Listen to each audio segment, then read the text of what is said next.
lundi prochain. 18 000 personnes selon la police hier à Paris à la manifestation des personnels soignants.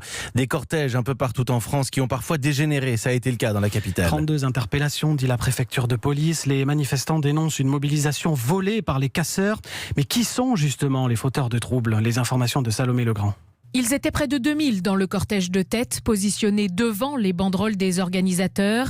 D'après nos informations, les autorités y ont retrouvé la configuration des manifestations très politiques, comme celle de cet hiver contre les retraites. Un agrégat de militants d'ultra-gauche, dont certaines figures anciennes, est de retour, mais aussi des syndicalistes radicaux, des membres des collectifs contre les violences policières et des ultra-jaunes. Ces gilets jaunes désormais entrés dans les radars des services de renseignement pour leur virulence, mais qui, hier, nous dit-on, étaient plutôt suiveurs. Parmi ce cortège de tête, quelques 200 casseurs ont lancé des projectiles sur les policiers qui ont répliqué par des tirs de gaz lacrymogène.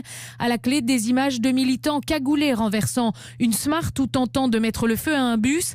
Et en face, des charges policières pour disperser les manifestants violents.